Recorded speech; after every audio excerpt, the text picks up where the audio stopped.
नमस्कार दोस्तों कैसे हैं आप। आशा करता हूं सब ठीक होंगे, सब बढ़िया होंगे। दोस्तों, शेयर बाज़ार वाले ये हमारे चैनल का नाम है। यदि आपने अभी तक इसको सब्सक्राइब नहीं किया है तो कृपया करके सब्सक्राइब कर लीजिए। चलिए एनएससी की वेबसाइट पे चलते हैं आज के बाज़ार के बारे में जानने के लिए। तो बात कर लेते हैं सबसे पहले निफ्टी की। अब निफ्टी की बात करें तो ओपनिंग हुई निफ्टी की 11,890 की और लो बना 11,823 का, हाई बना 11,939 का, क्लोजिंग हुई 11,896 पे। करीब करीब 41 पॉइंट की गिरावट के साथ निफ्टी की क्लोजिंग हुई है। 22 शेयर बढ़ने वाले थे 50 में से और 28 गिरने वाले।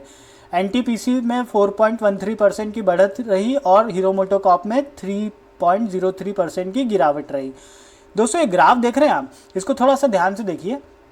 ये ग्राफ साफ साफ तौर पे बता रहा है कि वॉलेटिलिटी बढ़ रही है और अप्स एंड डाउन बहुत देखने को मिल रहे हैं मार्केट में। तो अब हमको थोड़ा सा अलर्ट रहने की आवश्यकता है, क्योंकि हो सकता है कि ये संकेत हैं गिरने के पहले के, क्योंकि वो कहावत है ना, दिया बुझने से पहले ज़्यादा फड़फड़ाता है, वो वाली कहावत।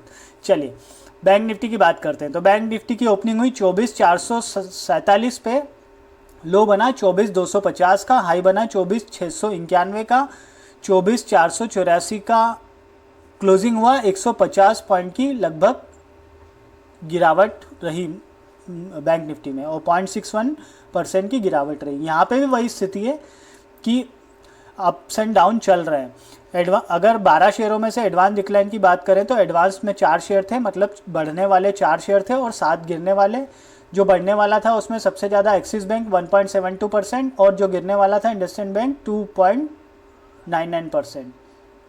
ये इंडसइंड वही बैंक है जिसमें कल टीवी वाले सब खरीदारी की राय दे रहे थे और कल ही वो गिर गया था। चलिए, अगर हम बात करें सेक्टर्स की, तो सेक्टर्स में हम देखें तो बैंक निफ्टी 0.61, ऑटो में गिरावट, फाइनेंशियल सर्विसेज में गिरावट, आईटी में देखें तो 0.76% की गिरावट और फार्मा में भी गिरावट है 0.86% की, पीएसयू बैंक में भी मामूली सी गिरावट है और प्राइवेट बैंकों में भी गिरावट है 0.7% की। जो बढ़ने वाले थे उसमें सेक्टर थे एफएमसीजी में मामूली सी बढ़त है, मीडिया में बढ़त है 0.76% की, मेटल 0.68% बढ़ा हुआ है और रियलिटी 0.36% बढ़ा है। एक नज़र थोड़ा मिड कैप स्मॉल कैप पे भी डाल लेते हैं। तो यहाँ पे अगर निफ्टी 50 का मिड कैप देखें तो 0.51% की इसमें बढ़त है। निफ्टी मिड कैप का 100 देखें तो 0.62% की इसमें भी बढ़त है। स्मॉल कैप में अगर देखें तो 100 में 1.01% की बढ़त है। मतलब ब्रॉडर मार्केट में तो थोड़ी खरीदारी चल रही है। चलिए अब बात कर लेते हैं टोटल एडवांस डिक्लाइन की। तो 2216 शेयर में से 1016 बढ़ने वाले थे और 812 घटने वाले या गिरने वाले। 388 ऐसे शेयर थे जिसमें कोई परिवर्तन नहीं था, जो अनचेंज रहे। 5 मिनट के कैंडल स्टिक चार्ट पे आ जाते हैं निफ्टी के। तो यहाँ पे आप देखोगे कि ये कैसा जिगजैग मोशन में पूरे दिन भर चलता रहा निफ्टी, ऊपर नीचे। और जो है हमने जैसे लेवल यहाँ मार्क करके रखे थे कल भी जैसे बात हुई थी 11,922 के लेवल की, वो थोड़ा इम्पॉर्टेंट लेवल था। वहाँ से करीब करीब आप ये देखिए, यहाँ पे मार्केट ओपन हुआ, यहाँ पे सॉरी एक मिनट, यहाँ पे 9:15 पे यहाँ पे मार्केट ओपन हुआ और ये हमारे जो लेवल थे 11,922 के, इसको क्रॉस किया। यहाँ पे फिर सेकंड बार फिर ट्राई किया, थर्ड बार फिर ट्राई किया, यहाँ पे फिर ट्राई किया, लेकिन उन स्तरों से नीचे की ओर गिरावट आ रही है। मतलब कोई तबीयत से माल बेच रहा है ऊपरी स्तरों पे। तो थोड़ा सा यहाँ पे अलर्ट रहने की आवश्यकता है, स्पेशली निफ्टी 50 में। चलिए अब 5 मिनट के कैंडल स्टिक चार्ट के हिसाब से हम कल की बात करें तो कल हमको 11,896 का जो इम्पोर्टेंट लेवल है, बहुत नज़दीक भी है, वो लेवल है, वो हमारे लिए इम्पोर्टेंट रहेगा। 11,871 का हमारा पहला लेवल, 11,841 का सेकंड लेवल और 11,809 का हमारा, या 11,800 आप राउंड फिगर में मान लीजिए, ये बहुत इंपॉर्टेंट लेवल है। अगर ये टूटता है तो फिर हम बहुत अच्छी खासी गिरावट आने वाले दिनों में देख सकते हैं। करीब पॉइंट की गिरावट हमको देखने को मिल जाएगी। चलिए एक दिन के कैंडलस्टिक चार्ट की बात कर लें तो अगर हम देखें तो ये एक दिन का कैंडलस्टिक चार्ट है और यहाँ पे जो गिरावट थी ये 15 तारीख की थी, इतनी बड़ी गिरावट। और कल की जो थी 21 तारीख की वो ये थी, और आज का जो ये है 22 तारीख का। तो अब अगर हम देखें, अगर हम ये देखें कि ये जो है ये तो कल ही बना लिया था हमने, लेकिन यहाँ पे जो है अगर कल ये लेवल क्रॉस होते हैं नीचे की तरफ, जैसे मार्केट ओपन होगा और कल मोटा मोटा ये लेवल जो रहेंगे इस पॉइंट पे 11,850 के आसपास रहेंगे, ये अगर नीचे की तरफ जाते हैं तो फिर हमको थोड़ा सा और एक जो हमने वो लेवल की बात करी थी 11,800, वो मोटा मोटा वही निकल के आ रहा है 11,800 11,792 के आसपास, वो क्रॉस किया हमने तो फिर हमको 200-300 पॉइंट की नीचे और लंबी अच्छी खासी गिरावट देखने को मिल जाएगी आने वाले दिनों में। यहाँ पे भी अगर देखें तो जो लेवल्स हमने मार्क करके रखे हैं वो ये 11,808 के नीचे की तरफ, क्योंकि अब नीचे की तरफ बात करना ज़्यादा कंफर्टेबल लग रहा है बजाय ऊपर की तरफ, क्योंकि ऊपर अब कितना मार्केट जाएगा, 12,500 थोड़ी ना चला जाएगा, 12,023-24 ही क्रॉस नहीं कर पा रहा, तो मतलब स्ट्रेंथ अब धीरे धीरे कमज़ोर पड़ती जा रही है, जैसा कि हम पिछले वीडियोस में भी बात कर रहे थे। तो बहुत ज़्यादा अलर्ट रहने की ज़रूरत है और पुट ऑप्शन में थोड़ा सा ध्यान देने की ज़रूरत है।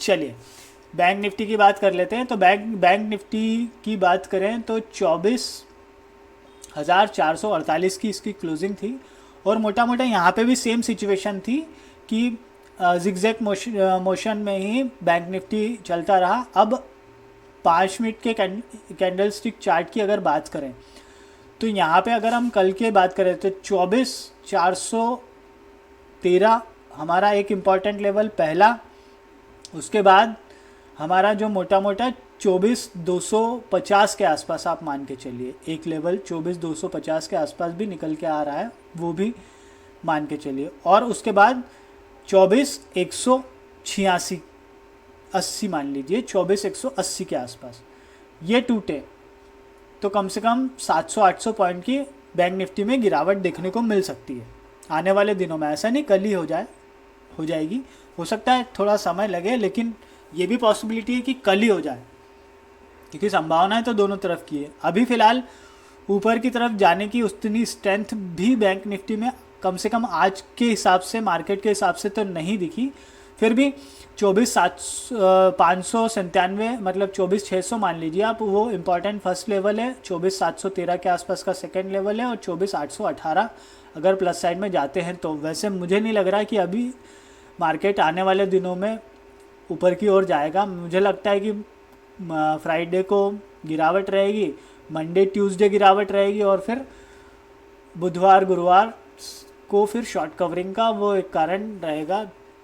चलिए अब बात करते हैं एक दिन के कैंडलस्टिक चार्ट की बैंक निफ्टी की। दोस्तों एक इम्पॉर्टेंट बात कहना चाहूँगा, यदि आप शेयर बाज़ार में नए हैं, मार्केट में नए हैं और इन्वेस्ट करना चाहते हैं या मार्केट में शुरुआत करना चाहते हैं, तो नीचे डिस्क्रिप्शन बॉक्स में लिंक है, आप वहाँ जाएं, अपना डीमैट अकाउंट उस लिंक पे ओपन करके आप ओपन कर सकते हैं डीमैट अकाउंट। उसमें केवल आपको मात्र इतना करना होगा, आपका नाम, मोबाइल नंबर और सिटी डालना होगा, एक OTP आपके मोबाइल पे आएगा, उसके बाद आपका पूरा प्रोसेस स्टार्ट हो जाएगा। तब आपको वहाँ से फ़ोन भी कर लेंगे। वो एंजल ब्रोकिंग का अकाउंट है और अच्छा है, बढ़िया, ब्रोकरेज भी कम है। अगर यदि एक बात और कहना चाहूँगा, यदि आप पहले से मार्केट में हैं या निवेश कर रहे हैं तो वहाँ पे जो है अगर आपकी ब्रोकरेज ज़्यादा लग रही है तो आप उस केस में भी अपना ब्रोकर चेंज कर सकते हैं, बिकॉज ऑफ यहाँ पे काफ़ी सारी फैसिलिटी है। मैं आपको किसी दिन डिटेल में इसकी जानकारी दूंगा, और हमारे लिए क्यों बेनिफिशियल है एंजल ब्रोकिंग में अकाउंट ओपन करना, वो भी मैं आपको बताऊंगा। चलिए बात कर लेते हैं एक दिन के कैंडलस्टिक चार्ट की। तो मोटा मोटा जो हमने लेवल वहाँ पे बात करी थी, सेम सिचुएशन रहने वाली है। ये जो है अब ऐसा लग रहा है कि अब नीचे की तरफ हमको थोड़ा सा रास्ता खुल रहा है, और क्योंकि जैसे निफ्टी में हम देखेंगे तो ऊपर की तरफ तो ये मान के चलिए कि 12 ज़्यादा से ज़्यादा 12,000, 12,050 और 12,100 मैक्सिमम, और बैंक निफ्टी में बात करें तो 25,000 अभी हाल फिलहाल की बात करें तो, क्योंकि अभी जैसे 2-3 दिन में हमने देखा कि इतना मूवमेंट हुआ अच्छी खासा, लेकिन 25,000 की तरफ हम गए भी नहीं, मतलब गए इन द सेंस, लेकिन 25,000 को हमने छुआ नहीं इस गिरावट के बाद में। तो मतलब ये लग रहा है कि ऊपर की तरफ स्ट्रेंथ अब लूज़ होती जा रही है और नीचे की तरफ के द्वार खुलते जा रहे हैं। तो यहाँ पे अलर्ट रहने की ज़रूरत है। लेवल आपने नोट कर ही लिए होंगे, नहीं किए हों तो एक बार और वीडियो को पुनः देख लेना, तो आपको 5 मिनट के कैंडलस्टिक चार्ट पे जो हमने लेवल के बारे में चर्चा करी है वो आपको जानकारी दे देंगे, वो लेवल कि हमको कैसे ट्रेड करना है। तो दोस्तों अब विराम दीजिए, अपना ध्यान रखिए, और मैं एक फिर कहना चाहूँगा बहुत बहुत अलर्ट रहिए, बिकॉज ऑफ अब मार्केट में स्थितियाँ गड़बड़ हो सकती है। ऐसे चार्ट पे तो अंदेशा दिख रहा है, अब आप थोड़ा सा एहतियात से ट्रेड करिए। अगर आप पोजीशन बनाते हैं कोई तो वो भी थोड़ा सा आप देखिए, क्योंकि गिरावट आने की संभावनाएं दिख रही हैं। हो सकता है कि कल हमको निफ्टी में 150 पॉइंट की गिरावट हमको देखने को मिल सकती है, संभावना है। देखो मैं श्योरिटी तो नहीं लेता ना, क्योंकि मैं भी चार्ट देख के बात करता हूँ, कल मार्केट कुछ होगा, लेकिन आज के हिसाब से तो ऐसा लग रहा है। तो चलिए इसी के साथ इजाज़त दीजिए, सब्सक्राइब कर दीजिए, अच्छा लगे वीडियो लाइक कर दीजिए, और अच्छा लगे शेयर कर दीजिए, और कमेंट में अपना सुझाव दे दीजिए। विदा लेते हैं, तब तक